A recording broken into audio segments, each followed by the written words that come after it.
نحمده ونصلي ونسلم على رسوله الكريم أما بعد فأعوذ بالله من الشيطان الرجيم بسم الله الرحمن الرحيم رب اشرح لي صدري ويسر لي أمري واحلل عقدة من لساني يفقهوا قولي.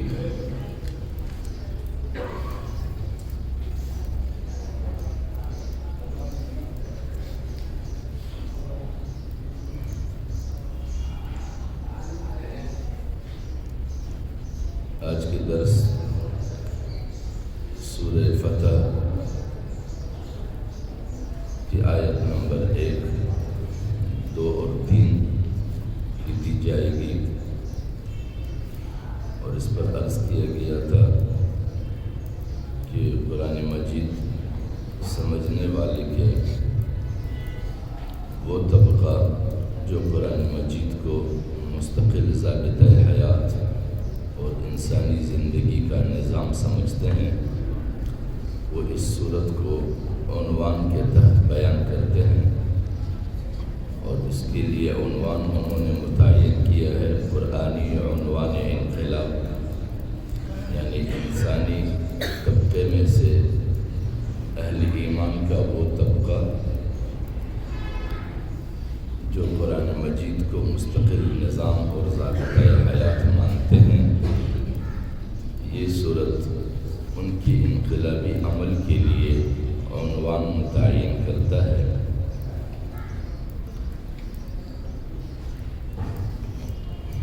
آیت ہے اِنَّا فَتَحْنَا لَكَ فَتْحًا مُبِينًا،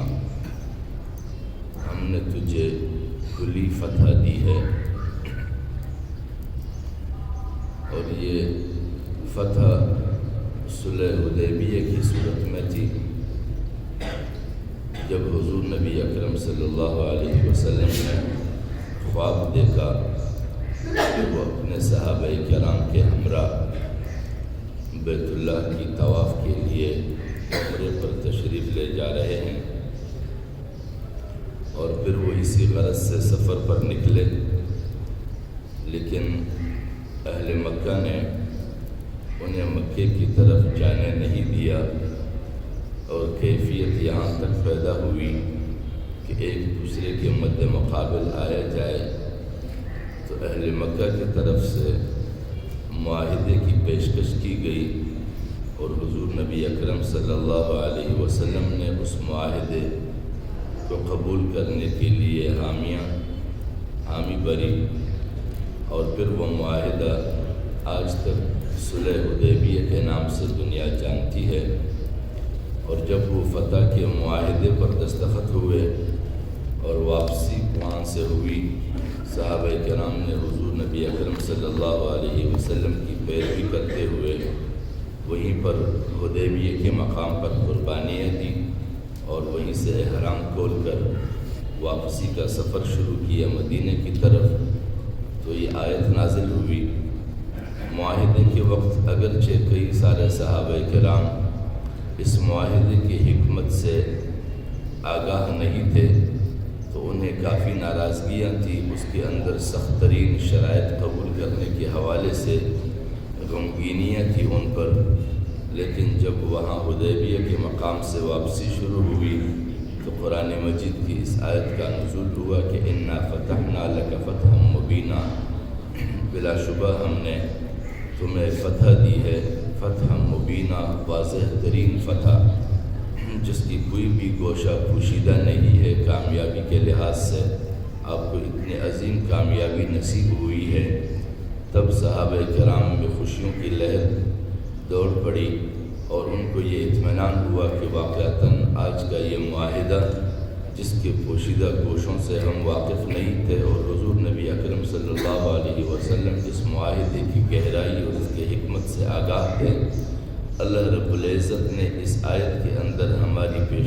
پیشگوئی کر دی ہے کہ فتح مبین کے لیے بنیاد فراہم کی ہے اس معاہدے نے۔ اور پھر یہاں پر بتاتے ہیں چونکہ فتح مبین کی صورت میں فتح مکہ نمودار ہوئی تھی بعد میں، اور اسی فتح مکہ کو انقلاب کی بنیاد سمجھا جاتا ہے، تو لہٰذا بتایا جاتا ہے کہ انقلاب بنیادی طور پر ہے کیا چیز؟ تاکہ انقلاب کے عنوان سے واقفیت پیدا ہو۔ عام طور پر دنیا میں کئی سارے انقلابات مشہور ہیں، لوگ جانتے ہیں، مختلف ممالک کے مختلف طبقات کے۔ آج کے زمانے میں کوئی انقلاب فرانس سے واقف ہے، کوئی جرمنی کے انقلاب سے واقف ہے، کوئی برطانیہ کے انقلاب سے واقف ہے، کوئی روس کے انقلاب سے، کوئی ایران کے انقلاب سے۔ تو دنیا جہاں میں کئی سارے انقلابات رونما ہوئے ہیں، لیکن ہر انقلاب نے اپنے آغوش میں کئی سارے انسانوں کی زندگیوں کو فنا کر دیا ہے، اور وہ انقلابات انتقام کی بنیاد پر تھے، وہ انقلابات انسان کشی کی بنیادوں پر تھے جنہوں نے انسانی نسلوں کو فنا کر دیا۔ جنگ عظیم اول کا جائزہ لیجئے، جنگ عظیم دوم کا جائزہ لیجئے کہ جس میں لاکھوں انسان لقمہ اجل بنے، لیکن پھر بھی ان کی وہ انقلاب مستقل بنیادوں پر کامیاب انقلاب نہیں سمجھا گیا، کیونکہ انسانی لاشوں کی بنیاد پر قائم ہونے والی انقلاب کبھی بھی انسانیت کے لیے خیر کا پیغام نہیں لا سکتی۔ یہ واحد انقلاب قرآن مجید کی قرآنی انقلاب ہے جو حضور نبی اکرم صلی اللہ علیہ وسلم کے قیادت اور ان کے رہنمائی میں نمودار ہوئی، کہ جو انہوں نے واقع ہونے والی جنگ کے راستے کو روک کر ایک معاہدے میں اس جنگ کو بدلا، جبکہ جنگ کے قوی امکانات تھے اس وقت، لیکن جنگ کے سدباب کرتے ہوئے معاہدے پر عمل درآمد کیا، سخت ترین شرائط کو قبول کیا، لیکن ان شرائط کے پاسداری میں بالآخر اللہ رب العزت نے انہیں فتح مبین عطا کر دیا۔ تو یہاں پر بتاتے ہیں کہ انقلاب کیا ہے۔ انقلاب استاذ ایک نیا فکر لے کر اٹھتا ہے، خدا تعالیٰ اپنی مہربانی سے اسے سیدھی راہ دکھاتا ہے اور کام کرنے کا صحیح طریق سمجھاتا ہے۔ وہ اس تعلیم ہی کے ذریعے سے ایک نظام پیدا کر لیتا ہے، جس نظام کے جانب انہوں نے لوگوں کو دعوت دیا تھا اور لایا تھا، اس نظام کو عملی صورت دیتے ہوئے سب سے پہلے ریاست مدینہ وجود میں لایا، وہاں پر اخلاقی ماحول بنایا، وہاں کا دفاعی نظام بنایا، وہاں کے لیے ضابطۂ حیات مقرر کیا، قوموں کے درمیان ان کے باہمی رہنے کے اصول اور ضابطے متعین کیے، قوموں کی بنیادی وجود کو برقرار رکھا، قوموں کی قومیتی حیثیتوں کے اندر اصلاح کی، اور ان کے درمیان جو بھی نقصان دہ عادات تھی اور نقصان دہ رسومات تھی اس کا خاتمہ کیا، اور تمام قوموں کو متفقہ پیغام پر مجتمع کیا، اور رفتہ رفتہ اس کا مضبوط نظام جس میں ایک فرد اپنا سب کچھ اس نظام پر قربان کرنے کو تیار ہے، باطل پر غالب آ جاتا ہے، یہی انقلاب کہلاتا ہے۔ تو یہ انقلاب کی تعریف ہوئی کہ انقلاب وہ چیز ہے کہ جس کے لیے بنیادی تعلیمات وضع ہو، اور ان تعلیمات پر لوگوں کو اکٹھا کیا جائے اور ان لوگوں کو اس پر تربیت دی جائے، اور اس تعلیم کو باقاعدہ ایک نظام کی شکل دی جائے، اور اس نظام کے تحفظ کے لیے معقول اصول وضع کیے جائے، اور پھر ان اصولوں کے ذریعے سے نظام میں تبدیلی آئے اور ایک خطہ اس کے لیے متعین ہو، اور وہ اس انقلاب کے تحت ایک مملکت جہر بنے۔ دوسرے نمبر پر مسلمانوں کی مضبوط پوزیشن، جب وہ معاہدہ کر رہے تھے، وہ معاہدہ کیوں کر باقاعدہ مؤثر بنی اور کس لیے ان کے مؤثر بننے کے اسباب پیدا ہوئے۔ وہ مؤثر بننے کے اسباب یوں پیدا ہوئے کہ جب حدیبیہ کے مقام پر حضور نبی اکرم صلی اللہ علیہ وسلم کے قیادت میں تشریف لانے والا قافلہ یہ ایک طرف، اور دوسری طرف مکہ کے اندر رہنے والے مشرکین مکہ کا طبقہ، جب یہ دونوں طبقے ایک لحاظ سے حقیقت میں تو آمنے سامنے نہیں آئے تھے میدان پر، لیکن پیغامات کے ذریعے ایک دوسرے تک یہ پہنچا دیا گیا تھا کہ حضور نبی اکرم صلی اللہ علیہ وسلم کا قافلہ مکہ جانا چاہتے تھے عمرہ کے لیے، لیکن مشرکین مکہ اس کو مکے میں داخل ہونے نہیں دینا چاہتے تھے۔ تو ایک لحاظ سے یہ دونوں ایک دوسرے کے مد مقابل آ گئے تھے، لیکن مسلمانوں کی پوزیشن کیا تھی اس وقت اور مشرکین مکہ کی پوزیشن کیا تھی؟ دونوں کی حالت یہ تھی، تاریخ گواہ ہے کہ مسلمانوں کا نظام نہایت مضبوط تھا، ان میں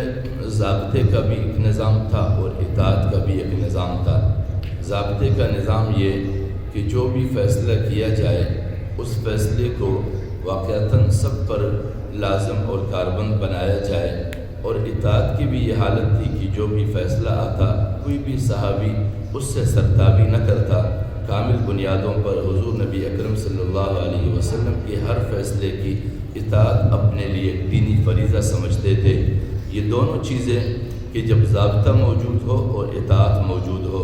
ضابطہ اس لیے مقرر کیا جاتا ہے کہ تمام ساتھیوں کے درمیان ایک نظام ہو، اس نظام کی پامالی نہ ہو، اس نظام کے اندر بندھے ہوئے زندگی گزاری جائے، اور اطاعت اس لیے ہے کہ اس نظام پر عمل درآمد ممکن بنایا جائے۔ کوئی ایسا نہ ہو کہ ایک کی طبیعت اس فیصلے کو ماننے والی ہو اور ایک کی طبیعت فیصلے کو نہ ماننے والی ہو، تو یہاں پر اطاعت جب ٹوٹتا ہے تو کوئی بھی ضابطہ پھر نتیجہ خیز ثابت نہیں ہوتا۔ صحابہ کرام کے درمیان ضابطے کی بھی پابندی تھی اور اطاعت بھی موجود تھا، اس لحاظ سے یہ زیادہ مضبوط اور مستحکم تھے۔ لیکن اس کے مد مقابل مکہ کے جو لوگ تھے، جو حضور نبی اکرم صلی اللہ علیہ وسلم کے قافلہ کو مکے میں داخل نہیں ہونے دینا چاہتے تھے، ان کے یہاں نہ ضابطے کی کوئی پاسداری تھی اور نہ اطاعت کے لیے کوئی محور تھا۔ یہاں پر تو حضور نبی اکرم صلی اللہ علیہ وسلم رسول کے صورت میں موجود تھے، سب کی عقیدت تھی ان کے ساتھ، سب کی محبت تھی، اور اپنے آخرت کے نتائج اسی پر منحصر سمجھتے تھے کہ رسول اللہ صلی اللہ علیہ وسلم کی کامل پیروی کی جائے۔ لیکن وہاں پر کوئی ایسا فرد نہیں تھا کہ ان کی باقاعدگی کے ساتھ اطاعت اور پیروی کی جاتے، کیونکہ جو ان کے بنیادی سردار تھے وہ پہلے سے بدر کے موقع پہ مارے جا چکے تھے۔ ان کے یہاں کوئی معروف اور مشہور سردار نہیں تھے جو ان کی اطاعت کے لیے محور بنتے، اور یہاں پر رسول اللہ صلی اللہ علیہ وسلم موجود تھے۔ ان کے یہاں باقاعدگی کے ساتھ کوئی ضابطہ نہیں تھا، کوئی اصول وضع نہیں تھے کہ جس اصول کی پیروی کرتے ہوئے وہ ایک سیسہ پلائی ہوئی دیوار بنتے صحابہ کرام کی طرح۔ لہذا ان دونوں کی قوت کا جائزہ لیا جائے تو معاہدہ قبول کرتے ہوئے، شرائط قبول کرنے کے باوجود اس صحابہ کرام میں طاقت کی بھی بنیاد موجود تھی، ضابطہ بھی موجود تھا اور اطاعت بھی موجود تھی۔ ان سارے خصوصیات کے باوجود معاہدے کی قبولیت کا مقصد یہ ہے کہ ہم جنگ نہیں چاہتے ہیں، ہمارا مقصود جنگ نہیں ہے، ہمارا مقصود جو ہے وہ حملہ آور بننا نہیں ہے، ہمارا مقصود لڑنا نہیں ہے، ہمارا مقصود کسی کی نسل کشی نہیں ہے، بلکہ اس وقت انہوں نے اس طرز عمل سے یہ ثابت کرنا تھا کہ مشرکین مکہ کے تمام تر شبہات کا ازالہ کرنا تھا۔ ان کا شبہ یہ تھا کہ حضور نبی اکرم صلی اللہ علیہ وسلم جس طرز و طریقے سے قافلے کو لے کر آئے ہیں تو ان کا مقصد لڑنا ہے، ان کا مقصد مکے پر فتح کرنا ہے، یہاں پر حکمرانی قائم کرنی ہے، جبکہ حضور نبی اکرم صلی اللہ علیہ وسلم صرف عمرے کی غرض سے یہ سفر شروع کر چکے تھے۔ تو معاہدے کا مقصد ان کی ان شبہات اور شکوک کا ازالہ کرنا تھا اور عملی طور پر دکھانا تھا کہ ہمارا مقصد ہمیشہ لڑنا نہیں ہے، ہمارا مقصد ہمیشہ فتح حاصل کرنا نہیں ہے، بلکہ اس وقت صرف اور صرف عبادت ہے۔ لیکن اس کے لیے اللہ رب العزت نے ہمیں متبادل دے دیا ہے کہ ہم حدیبیہ کے مقام پر قربانی دے کے احرام کھول دے تو وہی اجر ہمیں اللہ عطا کرے گا جو عمرے کی صورت میں ہمیں عطا ہونا تھا۔ لہٰذا معاہدے کے لیے جب ایسے پوزیشن پر دو طبقے، ایک طبقہ انتہائی مضبوط ہو اور دوسرا طبقہ انتہائی کمزور ہو، اور مضبوط طبقہ پھر بھی کمزور طبقے کی شرائط کو قبول کرتے ہوئے معاہدہ مان لے، تو یہ بھی ایک کامیابی کی علامت ہے۔ دوسرا، اس کے بعد صلح حدیبیہ لازم کیوں قرار پایا؟ وہ اس لیے لازم قرار پایا کہ اس وقت تک صلح حدیبیہ کے زمانے تک حضور نبی اکرم صلی اللہ علیہ وسلم بمعال صحابہ کرام صرف دعوت پر عمل پیرا تھے، اور یہاں پر صرف قومی سطح پر دعوتی کام ہو رہا تھا، بین الاقوامی صورت اختیار نہیں کر چکا تھا۔ اب اللہ رب العزت نے انہیں مزید مواقع فراہم کرنے تھے جو جنگوں کی صورت میں اور مد مقابل کی صورت میں اتنی وسعت ممکن نہیں تھی، کیونکہ جب مشرکین مکہ بار بار مدینہ کی ریاست پہ حملہ آور ہو رہی تھی، کبھی جنگ بدر کی صورت میں ایک دوسرے کے مد مقابل آئے، کبھی جنگ احد کی صورت میں ایک دوسرے کے مد مقابل آئے، ان سارے صورتوں میں دعوت کے مواقع اتنے وسیع تر بنیادوں پر فراہم نہیں تھے جتنے کہ صلح حدیبیہ کے بعد فراہم ہونے تھے۔ یہاں پر فرماتے ہیں کہ جنگوں کا نقصان کیا تھا۔ بنیادی طور پر حضور نبی اکرم صلی اللہ علیہ وسلم کی تعلیمات میں جنگ مقصود بالذات چیز نہیں ہے، یعنی خصوصی مقصود اصلی صرف اور صرف جنگ نہیں تھا، بلکہ وہ بدر اور احد دونوں کے موقع پر حضور نبی اکرم صلی اللہ علیہ وسلم دفاع کی پوزیشن پر تھے، اقدام پہ نہیں۔ تو یہاں پر بتاتے ہیں کہ ہمیشہ کے لیے جنگوں کے میدان پر قائم رہنا اور معاہدے کی جانب نہ جانے کے نقصانات کیا ہے۔ اب تک اہل اسلام اور اہل مکہ کے درمیان جو جنگیں ہوئی، ان کی وجہ سے اہل مکہ ان فائدوں پر غور نہیں کر سکتے تھے جو اسلام کا انقلاب قبول کرنے سے حاصل ہو سکتے تھے، کیونکہ انہیں قریب سے اہل اسلام کو دیکھنے کے مواقع فراہم نہیں ہوئے تھے، قریب سے اہل اسلام کے اخلاقیات دیکھنے کے مواقع فراہم نہیں ہوئے تھے، قریب سے اہل اسلام کی ہمدردیاں دیکھنا نصیب نہیں ہوئے تھے، قریب سے اہل اسلام کے معاملات اور ان کی ہمدردیاں دیکھنے نصیب نہیں ہوئے تھے۔ لیکن جب صلح ہوئی تو صلح نے یہ آسانی فراہم کر دی کہ اس صلح کے بعد ان لوگوں کو مسلمانوں کے ساتھ میل جول بڑھانے کا موقع ملا۔ انہوں نے مسلمانوں کے مستقبل کو سوچنا شروع کیا، انہوں نے مسلمانوں کے مستقبل پر غور کرنے کے مواقع پائے، اور اس کی بنیاد پر انہوں نے مستقبل کے گرد و غبار کو ہٹتے ہوئے مسلمانوں کی کامیابی اور ان کے اخلاقی معیار کو پرکھنے کا موقع پایا۔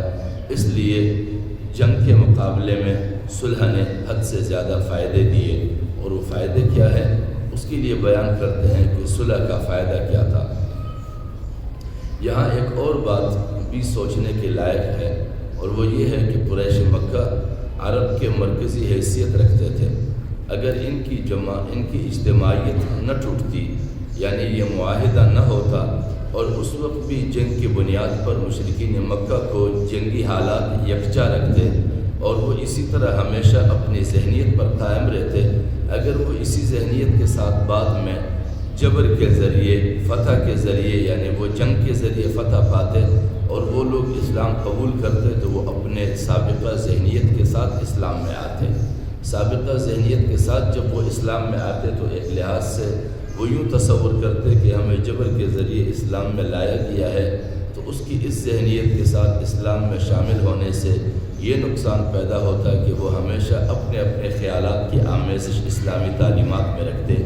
لیکن جب صلح حدیبیہ ہوا اور ایک معاہدے کی صورت میں ان کے درمیان میل جول پیدا ہوئی، اہل مکہ مدینہ آ سکتے تھے اور مدینے والے مکے آ سکتے تھے، ایک دوسرے کے ساتھ کاروبار کر سکتے تھے، ایک دوسرے کے ساتھ معاملات کر سکتے تھے، تو ان ساری چیزوں میں جب انہوں نے مدینے کے مسلمانوں کے اخلاقی اور تعلیمی اور اصلاحی معیار کو دیکھا تو انہوں نے اپنے اندر بنیادی طور پر تبدیلیاں پیدا کی، اور انہوں نے یہ پیاس محسوس کیا کہ ہمارے اندر بھی اخلاقی معیار کی تبدیلی ہونی چاہیے۔ جب اس کی وہ اجتماعیت ٹوٹ گئی جو جنگ کے لیے اکٹھی ہونی تھی، ان کو 10 سال تک غور کرنے کا موقع ملا، تو اس موقع کی بنیاد پر انہوں نے اپنے عادتوں کو بھی تبدیل کیا، اپنی ذہنیتوں کو بھی تبدیل کیا، اور اس ذہنیت کی تبدیلی کے ساتھ جب وہ اسلام میں آئے تو پھر وہ ذہنیت نہ رہی جو ذہنیت پہلے سے ان کے درمیان موجود تھی، اس ذہنیت کا ازالہ اللہ رب العزت نے کر دیا ان ساری چیزوں کا بغور جائزہ لینے کے نتیجے میں کہ وہ پہلے مسلمانوں کو انتقامی قوم سمجھتے تھے کہ یہ انتقام لینے کی جذبے رکھتے ہیں، یہ قتل کرنے کی جذبے رکھتے ہیں، یہ فتح کرنے کی جذبے رکھتے ہیں، یہ لوگوں کو تاراج کرنے کی جذبے رکھتے ہیں۔ یہ ساری ذہنیت ان کی بدل گئی،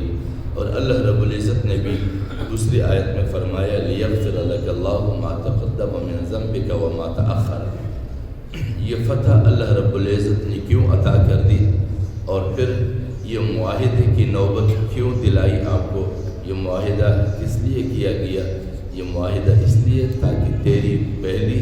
لغزشیں اور پچھلی لغزشیں معاف کر دی جائیں، یعنی تمہاری گزشتہ تمام تر لغزشیں اور آئندہ کی لغزشیں معاف کر دی جائیں۔ اب یہاں پر ایک بات قابل غور ہے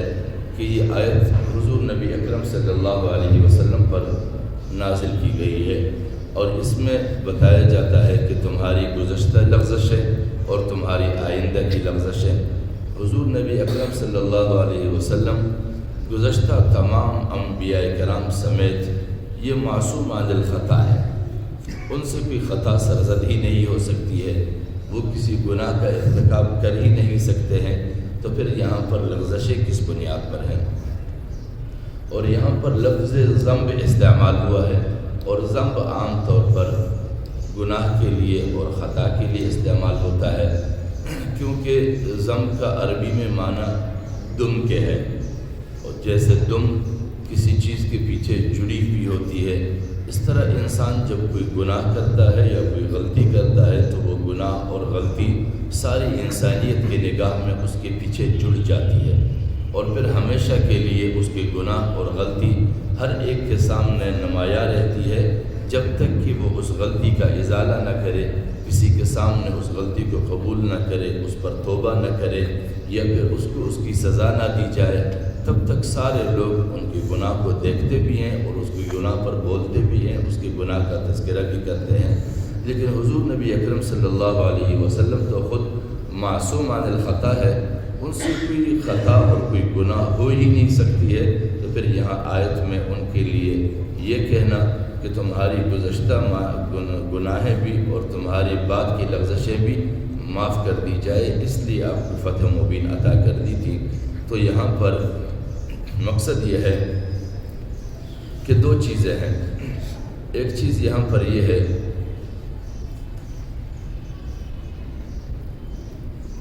کہ حضور نبی اکرم صلی اللہ علیہ وسلم پر مکہ کے لوگوں نے بہت سارے الزامات عائد کیے تھے، اور ان الزامات میں سے ایک الزام یہ ہے کہ حضور نبی اکرم صلی اللہ علیہ وسلم جو بھی دعوے مستقبل کے حوالے سے فرما رہے ہیں الیاذ باللہ وہ سارے دعوے جھوٹ پر مبنی ہے۔ تو ایک تو ان کے ساتھ جھوٹے ہونے کا الزام باندھا، دوسرا یہ تھا کہ انہیں یہ بھی کہا گیا کہ ان پر جادو ہوا ہے، ان پر جادو ہوا ہے۔ تو یہ جادو کا الزام یہ ہے کہ جادو جب کسی پہ ہوتا ہے تو جادو کے نتیجے میں پھر وہ خود نہیں جو کچھ کہہ رہا ہوتا ہے، اس جادو کے نتائج ہوتے ہیں جو وہ بول رہا ہوتا ہے۔ اور تیسرا الزام ان پر یہ لگایا گیا تھا کہ یہ مجنون ہے، ان کے اوپر جن آئے ہوئے ہیں جو وہ عجیب عجیب باتیں کر رہے ہیں، کیونکہ وہی کی باتیں اس وقت کی نامعقول ذہنیت کے اوپر اثر انداز نہیں ہو سکتی، وہ ذہنیتیں نامعقول ہوتی ہیں، وہ انسانی خواہشات کی پیروی کرنے والی ذہنیتیں ہوتی ہے، تو وہی کے ذریعے الہی تعلیمات کا جب نزول ہوتی ہے تو وہ نامعقول ذہنیتیں اس کا ادراک نہیں کر سکتی کہ یہ کیسی باتیں ہیں، کیونکہ ایک قوم ایسا جس کو پہلے حضور نبی اکرم صلی اللہ علیہ وسلم کی تعلیمات نہیں پہنچے تھے اور کہیں پر انہوں نے کان لگا کر سن لیا تھا،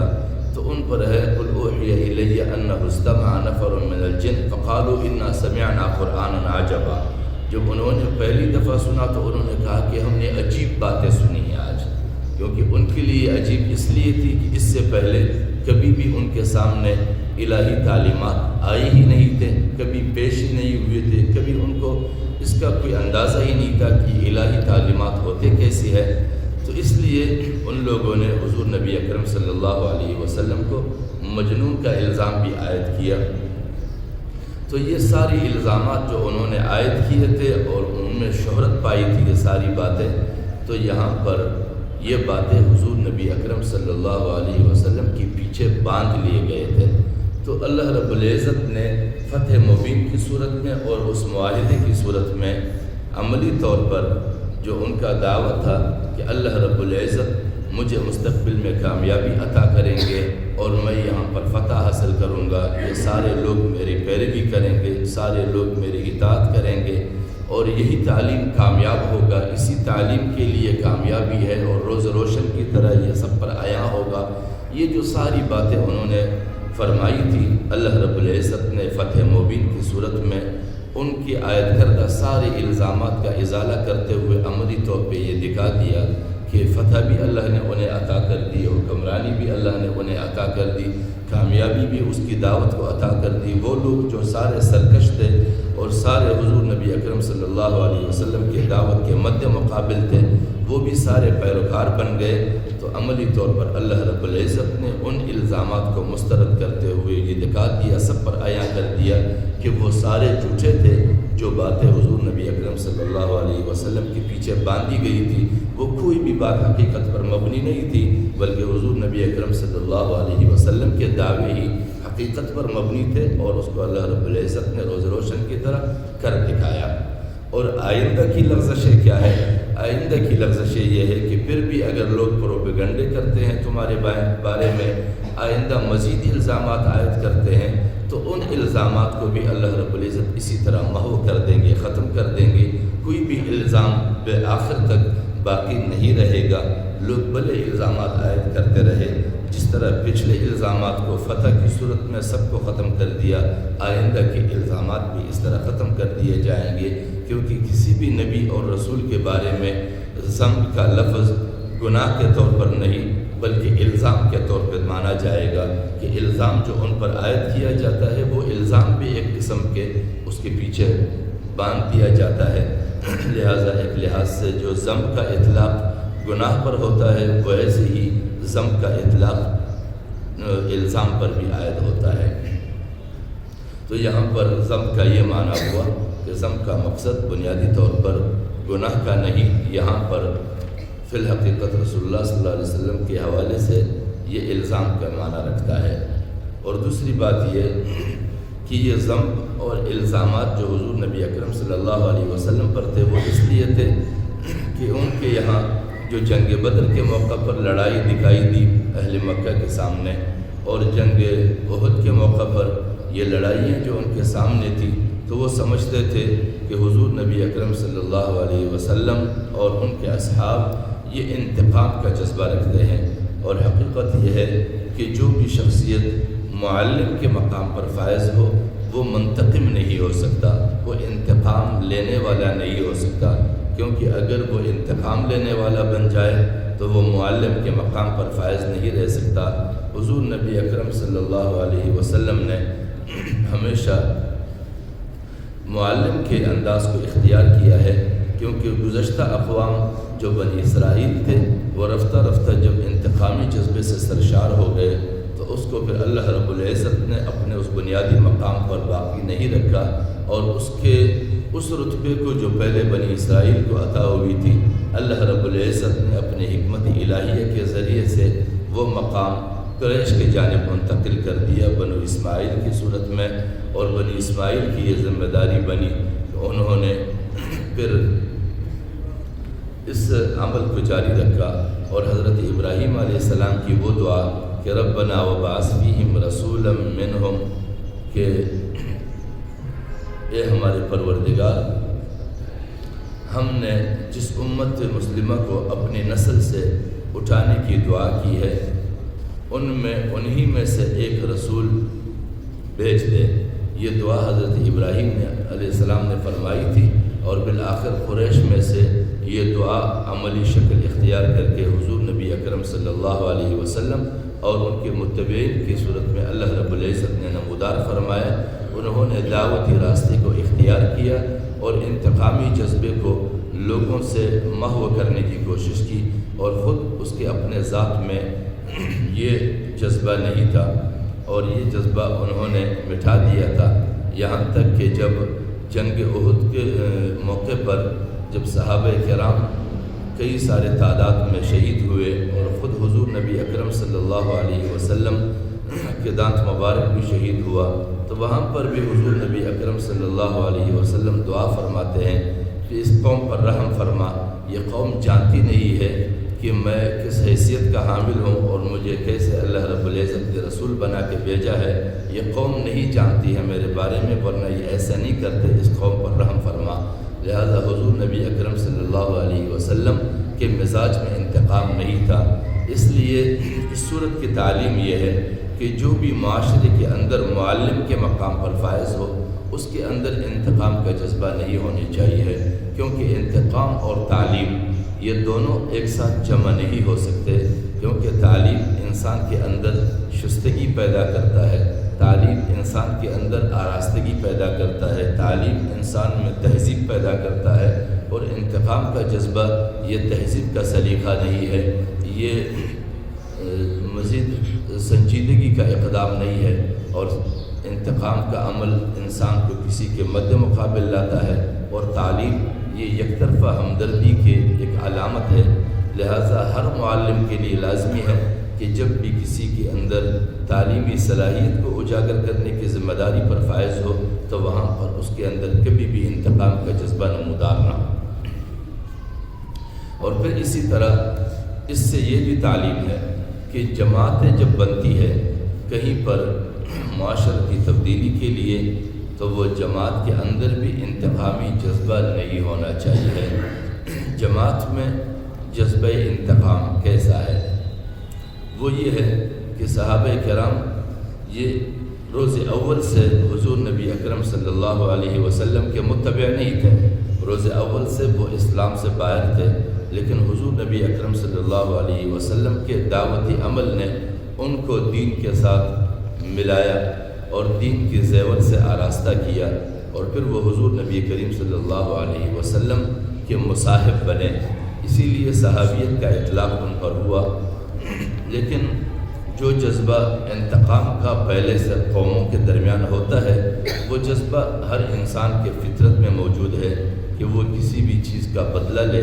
لیکن اسلام نے روز اول سے ان کے انتقامی جذبے کو روکنے کے لیے تعلیم یوں دی کہ وَإِنْ عَاقَبْتُمْ فَعَاقِبُوا بِمِثْلِ مَا عُوقِبْتُمْ بِهِ، اگر بدلہ لو تو بدلہ لو اسی قدر جس قدر تمہیں تکلیف پہنچائی گئی ہے، یعنی اگر تم بدلہ لینا بھی چاہو تو پھر بدلہ صرف اتنا لو جتنا تمہیں تکلیف پہنچایا گیا ہے، اس سے زیادہ نہیں، اس سے زیادہ کا حق نہیں رکھتے۔ اگر اس سے زیادہ بدلہ لینے کی کوشش کرو گے تو وہ زیادتی بنے گی، اور مومن زیادتی کرنے والا نہیں ہوتا، کیونکہ اس کو اعتدال سے باہر نکلنے والا کہا جاتا ہے۔ اور خاص طور پر وہ طبقہ جو حضور نبی اکرم صلی اللہ علیہ وسلم کی تربیت یافتہ ہے، اس میں یہ عادت نہیں ہونی چاہیے ہے کہ وہ اعتدال کے زاویے سے باہر نکلے۔ یہاں پر حضور نبی اکرم صلی اللہ علیہ وسلم نے اپنے جماعت کے اندر جذبہ انتقام کو کم کرنے اور جذبہ انتقام کو ختم کرنے کے لیے الہی تعلیم کی اس آیت پر عمل درآمد کرایا، اور صحابہ کرام کے اندر سے انتقامی جذبے کو کم کرنے کی کوشش کی۔ اور پھر اس طرح انتقامی جذبے پر عمل کرتے ہوئے یہ ذمہ داری بنیادی طور پر کس پر عائد ہوتی ہے؟ یہ ذمہ داری جماعت کے سربراہ پر عائد ہوتی ہے۔ اسی لیے حضور نبی اکرم صلی اللہ علیہ وسلم صحابہ کے اندر اس جذبے کو کم کرتے ہیں۔ مثال کے طور پر حضرت عمر رضی اللہ تعالیٰ عنہ اپنے زمانے میں جذبے کے لحاظ سے بھی اور قوت کے لحاظ سے بھی سب کے سامنے ایک مثال ہے، یعنی صحابہ کرام میں حضور نبی اکرم صلی اللہ علیہ وسلم جب تک شامل نہیں ہوئے تھے تو یہ حضرت عمر رضی اللہ تعالیٰ عنہ ہمیشہ ہر عمل کے لیے کھلم کھلا میدان میں اترتے تھے اسلام سے قبل، لیکن جب اسلام کی دعوت اس نے قبول کر دی اور اسلام کی حقیقت اس پر منکشف ہوئی تو پھر اسلام کے اندر بھی وہ کھلی تلوار کی مثال بنے رہے۔ تمام صحابہ کرام حضور نبی اکرم صلی اللہ علیہ وسلم کے طرز عمل پر عمل پیرا ہوتے ہوئے ہجرت پوشیدہ طرز طریقے سے اختیار کیا، یعنی رات کے تاریکی میں خاموشی کے ساتھ بغیر کسی پروپیگنڈے کے، بغیر کسی راز افشاں ہونے کی کامل رازداری کے ساتھ ہجرت فرمایا۔ لیکن حضرت عمر رضی اللہ تعالیٰ عنہ نے ہجرت اس طرح فرمائی کہ دن دہاڑے کھلم کھلا حرم میں آ کر بیت اللہ کے سامنے نماز بھی ادا کر دی، اور پھر اس کے بعد وہیں پر تلوار نکالتے ہیں اور اعلان کرتے ہیں کہ میں حضور نبی اکرم صلی اللہ علیہ وسلم کے ساتھ ملنے جا رہا ہوں، میں ہجرت کرنے جا رہا ہوں، کسی میں دم ہے تو مجھے روکے۔ تو یہ اس قدر جذبے سے سرشار شخصیت، اس کو تو انتقام سے کبھی نہیں روکا جا سکتا تھا۔ اور اپنے زمانے میں اس کا طرز عمل یہ کہ اگر کوئی اس کے ساتھ ایک دفعہ زیادتی کرتے تو وہ اس کے بدلے کے لیے 10 گنا زیادہ اس سے بدلہ لینے کی قوت بھی رکھتے تھے، اور وہ مزاج بھی رکھتے تھے، اسی مزاج کے حامل تھے۔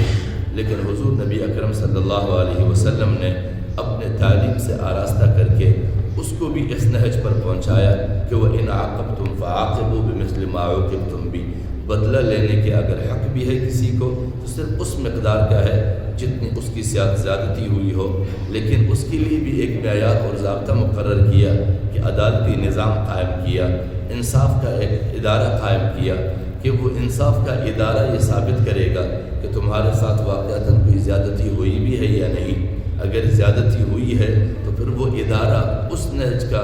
انتقام لے کے تمہیں دے گا، انصاف فراہم کرے گا، اس زیادتی کا ازالہ کرے گا اور اس کا راستہ روکے گا۔ تو لہٰذا یہاں پر یہ بات عیاں ہوتی ہے کہ اگر کوئی جماعت بنتا ہے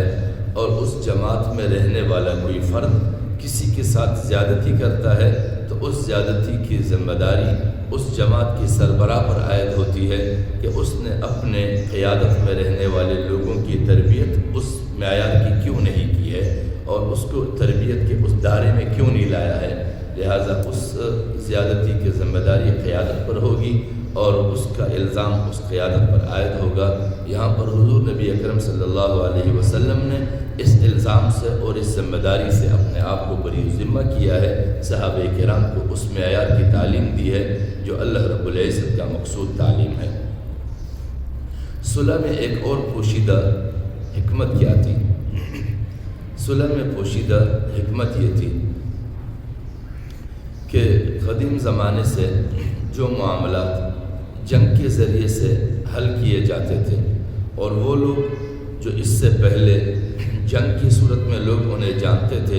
اور بدلہ لینے کی صورت میں جانتے تھے، جیسے حضرت عمر فاروق رضی اللہ تعالیٰ عنہ ہے یا دیگر اس طرح کے بعض صحابہ کرام کہ وہ ان کو طاقت اور بدلہ لینے کے نام سے لوگ جانتے تھے، انہیں ایک تہذیب اور سلیقے سے آراستہ کی صورت میں بھی اس کو جان لے اور اس کو اس طرح بھی پہچان لے کہ جب یہ اپنے مرضی کے مالک تھے تو ان کا کیا طرز عمل تھا، اور جب یہ حضور نبی اکرم صلی اللہ علیہ وسلم کے متبع بنے ہیں تو اب ان کا طرز عمل کیا ہے کہ ایک فرد واحد معاہدہ کرتا ہے اور باقی وہ لوگ جو اپنے اپنے زمانے میں ہر شخص طاقت کا ایک معیار مانا جاتا تھا وہ سارے اپنے طاقت اس کے فیصلے کی سپرد کر دیتے ہیں اور سارے اپنے ہمت کو اس فیصلے کی سپرد کر دیتے ہیں اور اس ایک فیصلے کو مانتے ہیں۔ اس کا مقصد یہ ہے کہ انسانیت کے درمیان اجتماعیت خود اہمیت کا ایک حامل چیز ہے کہ اجتماعیت ایک فرد کی اطاعت میں رہے تو وہ اجتماعیت اس کی طاقت پر بھی کنٹرول رکھتا ہے اور اس کی طاقت کو ایک بہترین مقام پر استعمال کرنے کی صلاحیت بھی پیدا کر سکتا ہے۔ اس کے بعد اس بات پر آتے ہیں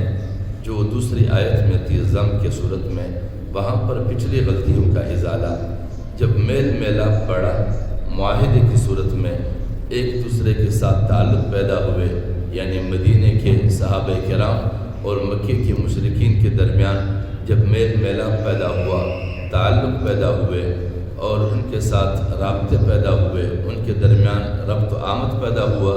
تو ان پر یہ بات عیاں ہو گئی کہ صحابہ کرام اور حضور نبی اکرم صلی اللہ علیہ وسلم صرف انتقامی جذبے کے حامل نہیں ہے، صرف لڑنے والے نہیں ہے، صرف اپنا قبضہ جمانے والے نہیں ہے، صرف اپنے طاقت کا مظاہرہ کرنے والے نہیں ہے، بلکہ یہ ہمدردی کرنے والے ہیں، یہ تہذیب سے آراستہ لوگ ہیں، یہ انسانی سلیقوں سے باخبر اور آگاہ ہیں، یہ انسانی صلاحیتوں اور انسانی تعلیمات اور انسانی قدر و منزلت کو جاننے والے ہیں۔ اس لیے پچھلے زمانے میں جو خیالات ان کی ذہنیتوں میں تھی وہ سارے خیالات کا ازالہ ہو گیا اور وہ منفی خیالات تھے حضور نبی اکرم صلی اللہ علیہ وسلم کے بارے میں اور صحابہ کرام کے بارے میں، اور جب یہ معاہدہ ہوا تو پچھلے دور میں جتنے بھی منفی خیالات تھے ان تمام تر منفی خیالات کا ازالہ ہو گیا اور عملی طور پر ان لوگوں نے جان لیا کہ جو خیالات ہم رکھتے تھے صحابہ اور حضور نبی اکرم صلی اللہ علیہ وسلم میں، ان خیالات کا حقیقت سے کوئی واسطہ نہیں، اور پھر عملی طور پر اپنے اخلاقی معیار اور اپنے تہذیب اور سلیقے کے ذریعے سے اپنے مخالفین کو شکست دیا اور اس معاہدے کو انقلابی شکل میں رونما کر دیا۔ اور اگلی غلطیوں کا ازالہ ضم کے لفظ کے معنی میں وہ یہ ہے کہ قریش کے ساتھ آئندہ جو معاملات پیش آئیں گے ان میں بھی انتقامی صورتیں نہیں ہوں گے، تاکہ وہ لوگ مطمئن ہو جائیں کہ ان کی ذہنیتوں میں اگر آئندہ کوئی منفی خیالات پیدا ہو سکتے تھے وہ منفی خیالات پیدا نہیں ہوں گے، کیونکہ انسان کا جب ایک ساتھ معاملہ ہوتا ہے، ایک ساتھ رہتے ہیں، تو مستقبل کے حوالے سے بھی انسان کو مطمئن کرتا ہے۔ یہ ایک واقعہ ہے کہ حضرت عمر رضی اللہ تعالیٰ عنہ کے سامنے ایک کیس آیا اور اس کیس کے لیے گواہ کی ضرورت پیش آئی، تو وہ ایک فریق کو کہا گیا کہ آپ گواہ پیش کریں، اور اس نے کہا کہ ٹھیک ہے میں گواہ کو پیش کرتا ہوں، اور وہ گئے اور ایک گواہ کو لے کر آئے۔ جب گواہ کو لے کر آ گئے تو گواہ سے گواہی لینے سے بھی پہلے گواہ کو پرکھنے کے لیے حضرت عمر رضی اللہ تعالیٰ عنہ نے کچھ سوالات کیے۔ گواہ سے کہا کہ جس شخص کے ساتھ آپ گواہی دینے کے لیے آئے ہیں کیا آپ اس شخص کو جانتے ہیں؟ اس نے کہا کہ جی ہاں میں اس کو جانتا ہوں۔ تو اس نے کہا آپ کیسے جانتے ہیں؟ آپ نے کبھی اس کے ساتھ کوئی کاروباری معاملہ کیا ہے؟ تو وہ گواہ بولنے لگا کہ نہیں میں نے کوئی کاروباری معاملہ نہیں کیا ہے۔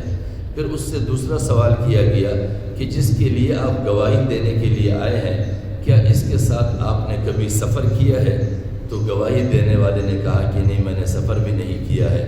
پھر اس سے تیسرا سوال کیا گیا گواہ سے کہ جس کے لیے آپ گواہی دینے کے غرض سے آئے ہیں کیا آپ کبھی ان کے ساتھ رہے ہیں ایک ساتھ؟ تو وہ کہنے لگے گواہ کہ نہیں میں ان کے ساتھ رہا بھی نہیں ہوں۔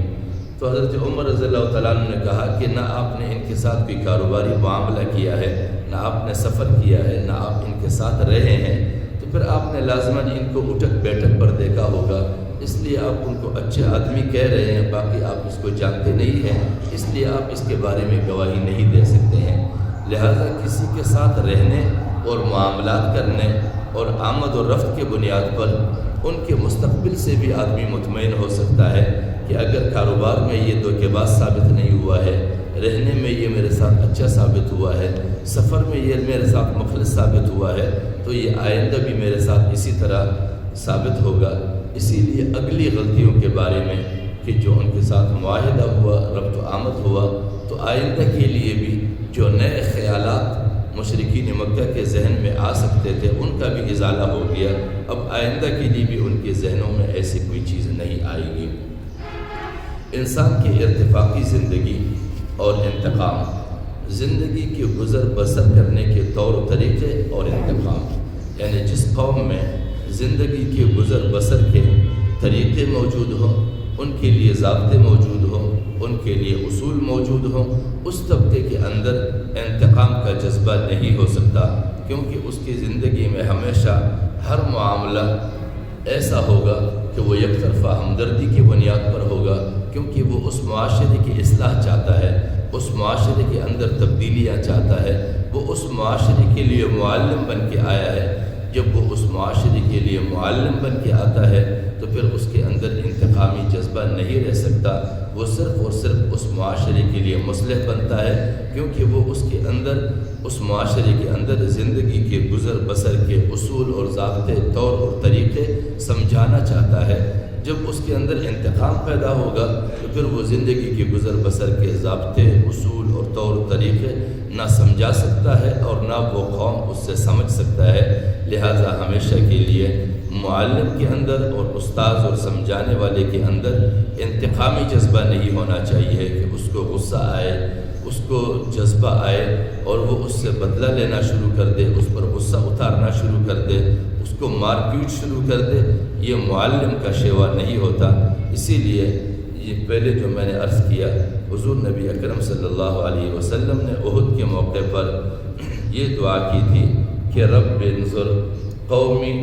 لأنہم لا يعلمون، کہ میرے رب اس قوم پر خصوصی نظر و کرم فرما، ان کو بخشش فرما، کیونکہ یہ لوگ مجھے پہچانتے نہیں ہے کہ میں ان کے ساتھ کیا چاہتا ہوں، میں ان کے مستقبل کو کس طرح بنانا چاہتا ہوں وہ مجھے پہچانتے نہیں ہے، لہٰذا ان کی طرف سے میرے ساتھ جو بھی رویہ رکھا گیا ہے ان کو بخش دے، ان پر عذاب کا نزول نہ فرما، ان کو برباد نہ فرما، کیونکہ یہی قوم ہے جو بعد میں رفتہ رفتہ وہ اطاعت گزار بھی بنے گی، وہ خیر کے لوگ بھی بنیں گے، اور پھر اللہ رب العزت نے ان لوگوں سے وہی کام لیا کہ لقد کان لکم فی رسول اللہ اسوۃ حسنہ، رسول اللہ صلی اللہ علیہ وسلم کی زندگی کو ان کے لیے مستقل نمونہ عمل بنایا، اور وہ لوگ اس پر عمل پیرا بنے، اور فتح مبین کی صورت میں، فتح مکہ کی شکل میں وہ پوری قوم دین کے تعلیم سے آراستہ ہوئی۔ وَيُتِمَّ نِعْمَتَهُ عَلَيْكَ، وہ اتمام نعمت کیا ہے؟ اللہ رب العزت نے اپنی آیت میں فرمایا ہے وَيُتِمَّ نِعْمَتَهُ عَلَيْكَ وَيَهْدِيَكَ صِرَاطًا مُسْتَقِيمًا، قریش جو تیری اپنی قوم ہے وہی تیرے دوست و بازو بن کر کام کریں گے، اور دعوت ابراہیمی کو دنیا میں اونچے درجے پر غالب کریں گے، یعنی اسے بین الاقوامی مرکز میں لا کر غالب کر دیں گے۔ یعنی وہ قوم جو پہلے تمہارے مد مقابل تھے، تم سے ہر وقت لڑتے تھے، کبھی بدر کے میدان پر حملہ آور ہوتے تھے، کبھی احد کی صورت میں حملہ آور ہوتے تھے، کئی سارے میدانوں میں وہ اہل اسلام کے مد مقابل تھے، تو اس فتح مبین کی صورت میں وہی قوم تمہارے بازو بنیں گے، تمہارے ساتھ بنیں گے، تمہارے ہم سفر بنیں گے، تمہارے دعوت کا حصہ بنیں گے، اور وہ بین الاقوامی سطح پر تمہارے دین کے داعی بنیں گے۔ اور پھر یہی قوم تھی جو پھر شام اور عراق اور فارس اور روم تک انہوں نے دعوت کو پھیلایا۔ یہی قوم تھے جو کل تک ان کے مد مقابل تھے، پھر ان کے معاون بن کر ساری دنیا پر دعوت پھیلائی۔ وَيَهْدِيَكَ صِرَاطًا مُسْتَقِيمًا، اور تجھے سیدھے راستے چلائے۔ اور سیدھے راستے چلانے کا مقصد یہ ہے کہ یہ قوم تمہارے ساتھ سیدھے راستے پر چلا، اور اللہ رب العزت ہر موقع بموقع تمہیں آیتوں کا نزول فرما کر موقع بموقع اپنے وقت کی رہنمائیاں کرتا رہا ہے، اور سیدھا راستہ کبھی بھی تم پر اوجل نہیں ہونے دیا۔ ہمیشہ اس قوم پر بھی اور تمہارے صحابہ کرام پر بھی جہاں پر بھی کوئی مشکل آیا وہاں پر وحی کی نزول کے ذریعے سے تمہارے لیے راستے کھولتے گئے، اور ہمیشہ سیدھا راستہ فراہم کیا۔ کبھی بھی ایسا نہیں آیا کہ تمہارے لیے دشواریاں پیدا ہو اور مشکلات پیدا ہو اور رہنمائی کے ذرائع فراہم نہ ہو۔ اللہ رب العزت نے ہر موقع پر سیدھے راہ تم پر عیاں کر دی ہے، اور سیدھے راہ فراہم کرتے رہے ہیں، اور وہ قوم بھی سیدھے راہ پر تمہارے راہ پہ تمہارے ساتھ ہمراہی بنی ہے۔ اللہ کریم ہمیں توفیق بخشے کہ ہم بھی اسی طرح اس دین کے داعی بنیں، اس دین کو اختیار کریں اور صراط مستقیم کے راہی بنیں۔ اور جب ہم صراط مستقیم کے راہی بنیں گے تو ہمارے اس دور کے مشکلات میں بھی اللہ رب العزت کے لیے مشکل نہیں کہ اس دور میں فتح مبین عطا کیا تو آج بھی فتح مبین عطا کرنے کے لیے ان پر کوئی دشواری نہیں ہے، ان کے لیے کوئی مشکل نہیں ہے۔ دشواریاں ہم نے پیدا کی ہے کیونکہ ہم نے وہ ضابطے چھوڑ دیے ہیں، وہ اصول چھوڑ دیے ہیں۔ اگر ہم انہی ضابطوں کو اپنائیں، اسی اصول کو اختیار کریں اور ایک اجتماعیت میں بندے اپنے سارے جذبے اور اپنے سارے خیالات، اپنے سارے خواہشات اس اجتماعیت میں ایک فرد بشر امام کی صورت میں اس کے حوالے کر دے تو اللہ رب العزت ہمارے لیے بھی وہی کامیابیاں جو ہے وہ مقدر بنا سکتے ہیں جو اس زمانے میں صحابہ کرام کے مقدر بنائے تھے۔ وآخر دعوانا ان الحمد للہ رب العالمین۔